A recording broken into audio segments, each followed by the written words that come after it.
Olá pessoal, então continuando nossa série de aulas sobre o movimento circular uniforme, o MCU, a gente vai falar hoje de dois casos especiais. O primeiro deles é o caso do disco, onde eu tenho dois discos girando sobre o mesmo eixo. Isso que acontece quando, por exemplo, eu considero dois discos, um em cima do outro. Aqui estaria o disco A, aqui o disco B, eu estou olhando de cima. Ou ainda se, por exemplo, eu considero o próprio planeta Terra e dois trópicos diferentes.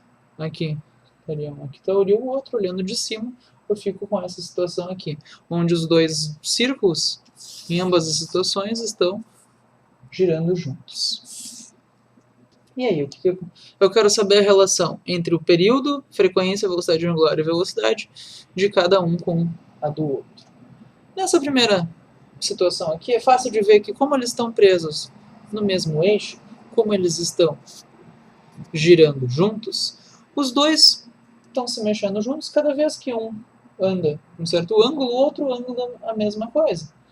Então, quando o disco de fora der uma volta, o disco de dentro também deu uma volta. Eles estão se mexendo juntos, isso significa que o tempo que um leva para dar uma volta é igual ao tempo que o outro leva para dar uma volta. Afinal, eles estão um em cima do outro.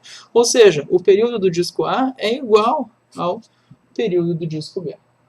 Consequentemente, como a frequência é o inverso do período, se os valores de período são iguais, os valores de frequência são também iguais. Se agora a gente lembrar que a velocidade angular é 2π vezes a frequência, notem que a velocidade angular só depende da frequência. Conforme a frequência aumenta, a velocidade angular aumenta, e vice-versa. Então, se as frequências são iguais, isso significa que as velocidades angulares também são iguais. Como a velocidade tangencial é dada pela velocidade angular vezes o raio, e nós temos que o raio do disco B é maior do que o raio do disco A, isso significa que a velocidade tangencial do disco B é maior do que a do A. Ou seja, isso aqui. E isso faz sentido? Faz, né? Nós temos dois discos girando juntos, um sobre o outro. Se eles andam ao mesmo tempo, conforme o A dá uma volta, o B dá uma volta, só que um ponto aqui no extremo de B percorreu uma distância muito maior ao mesmo tempo que um ponto no extremo de A. Isso significa que a extremidade de B está andando mais rápido do que a extremidade de A. Por isso que a velocidade tangencial do disco B é maior do que a velocidade tangencial do disco A, embora período, frequência e velocidade angular sejam os mesmos. Se agora a gente considerar o caso de uma polia, o caso da polia, então, por exemplo, eu tenho dois discos aqui unidos por uma correia, uma corda, e esses dois discos estão girando em eixos diferentes, eu quero também saber as relações entre velocidade, velocidade angular, frequência e período de um com o do outro.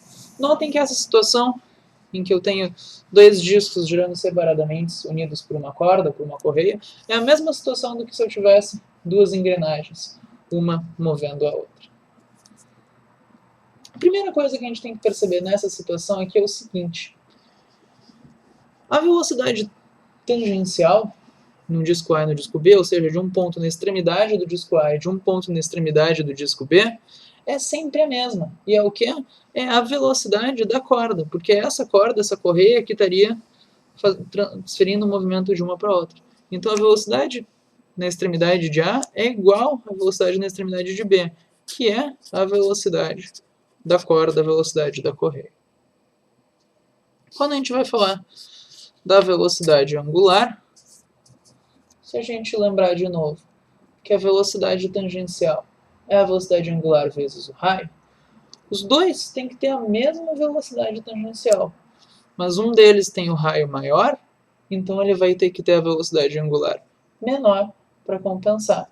Consequentemente, o B, que tem o raio maior, tem que ter uma velocidade angular menor, para compensar e ficar com a mesma velocidade tangencial. Se a gente lembrar que velocidade angular e frequência andam de mãos dadas, uma só depende da outra, se o A tem maior velocidade angular, ele também vai ter maior frequência.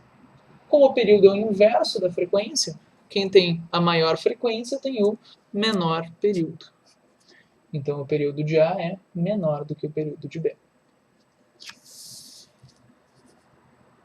Espero que eu tenha ajudado. Muito obrigado. Enfim, até a próxima.